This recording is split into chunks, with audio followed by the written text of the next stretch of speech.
perkenalkan, nama saya Dinda Oktaver Sinda. Saya adalah mahasiswa IAIN Kerinci, Prodi Tadris Bahasa Inggris. Di sini saya akan menjelaskan tentang pentingnya psikologi pendidikan bagi pendidik dan kontribusinya terhadap proses pendidikan. Sebelumnya kita akan membahas apa itu psikologi pendidikan.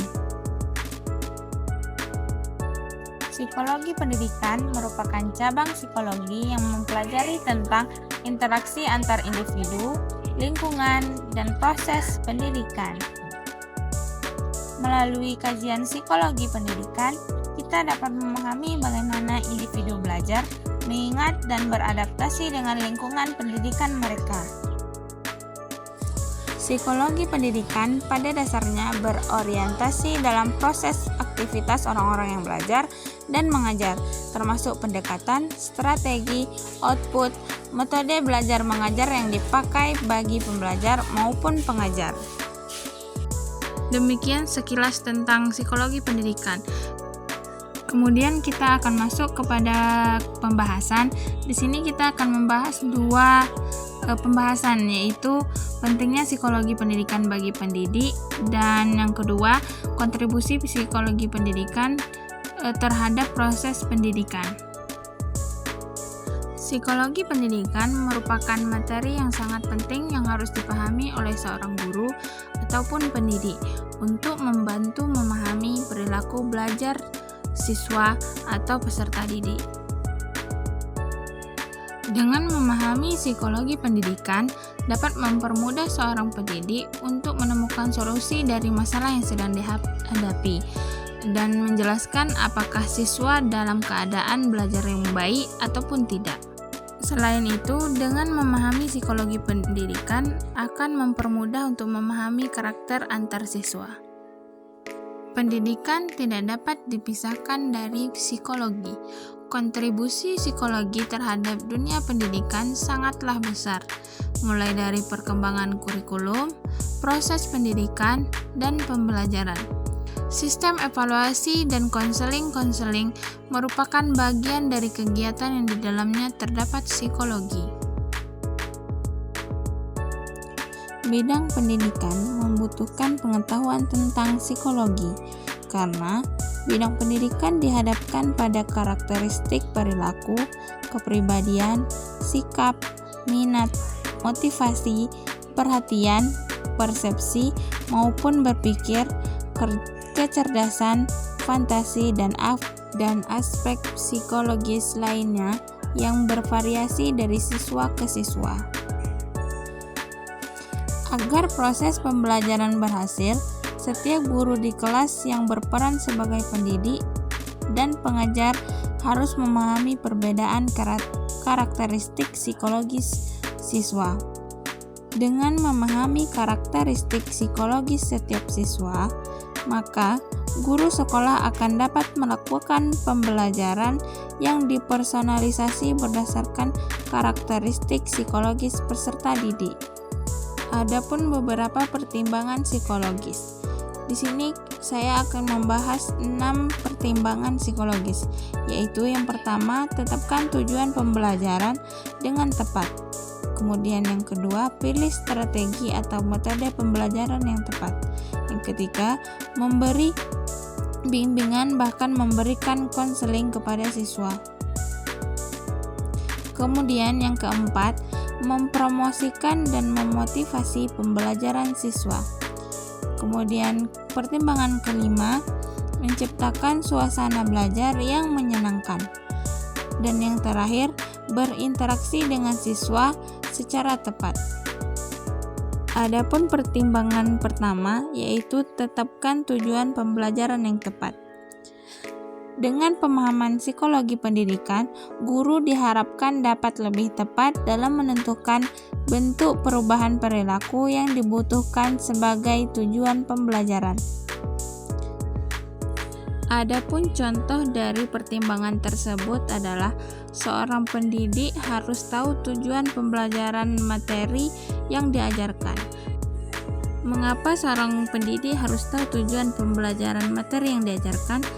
Karena Dengan mengetahui tujuan pembelajaran tersebut, guru akan mengetahui materi apa yang harus atau yang seharusnya diajarkan pada siswa untuk mencapai tujuan dari pembelajaran tersebut.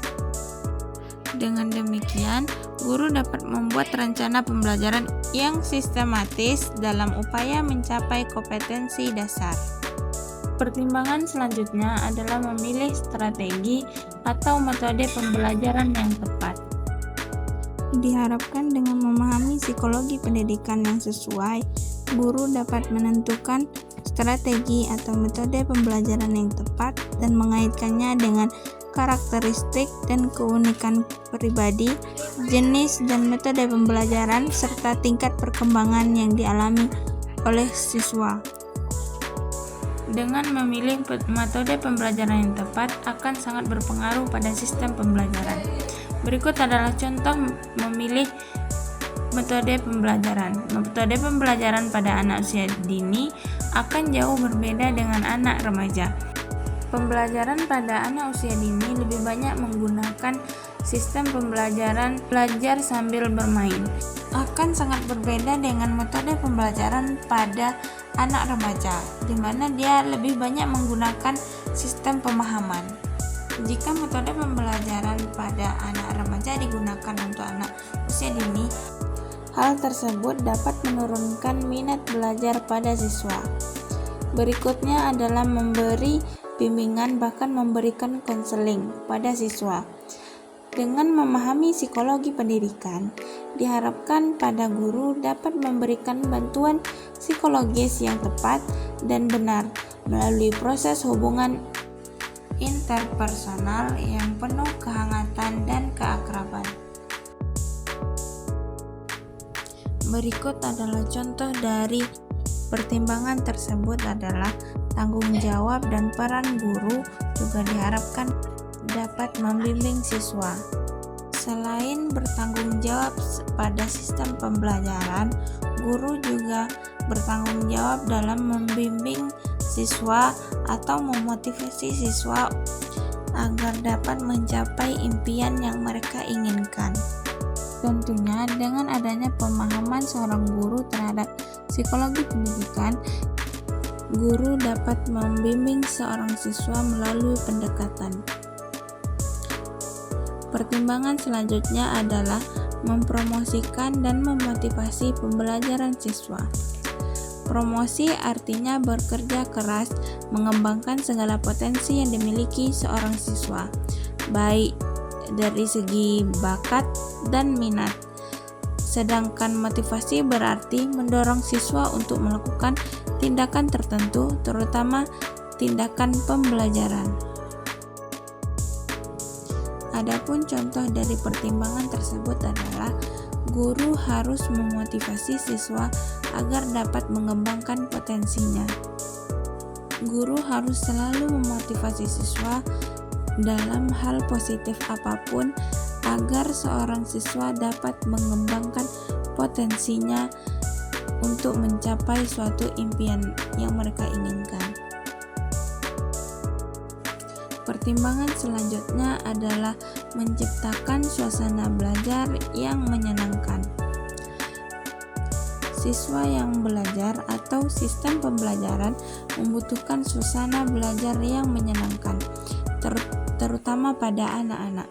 Dengan memahami psikologi pendidikan, guru dapat menciptakan suasana sosial dan emosional yang baik di dalam kelas sehingga siswa dapat belajar dengan nyaman dan bahagia.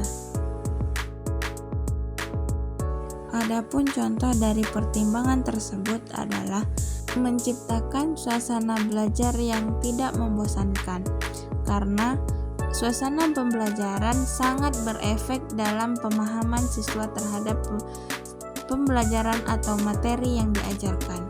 Pembelajaran tidak harus dilakukan di dalam kelas. Pembelajaran juga dapat dilaksanakan di luar ruangan agar para siswa dapat bersahabat dengan alam.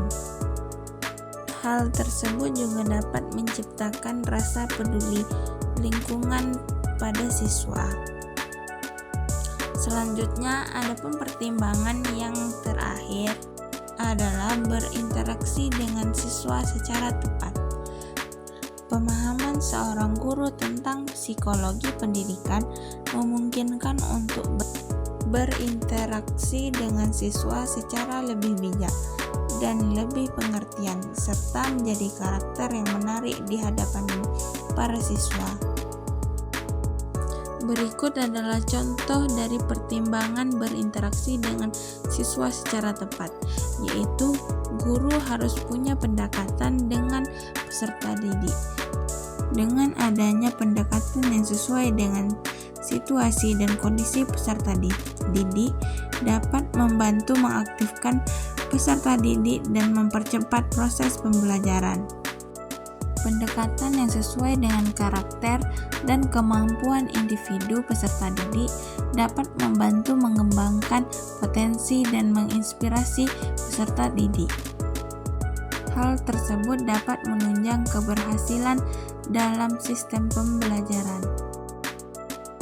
Selanjutnya, kita akan membahas tentang kontribusi psikologi pendidikan terhadap proses pendidikan. Yang pertama adalah kontribusi psikologi pendidikan terhadap pengembangan dan pembaruan kurikulum. Secara psikologis, manusia merupakan individu yang unik. Dengan demikian, kajian psikologis dalam perkembangan kurikulum memperhatikan keunikan yang dimiliki oleh setiap individu, baik ditinjau dari segi tingkat kecerdasan, kemampuan, sikap, motivasi, perasaan, serta karakteristik individu lainnya. Kemudian yang kedua, kontribusi psikologi pendidikan terhadap sistem pembelajaran. Kajian bidang psikologi pendidikan telah melahirkan berbagai teori yang mendasari sistem pembelajaran. Ada sejumlah teori dalam pembelajaran, seperti teori classical conditioning, connectionism, operant conditioning, Gestalt teori daya, teori kognitif, dan teori pembelajaran lainnya.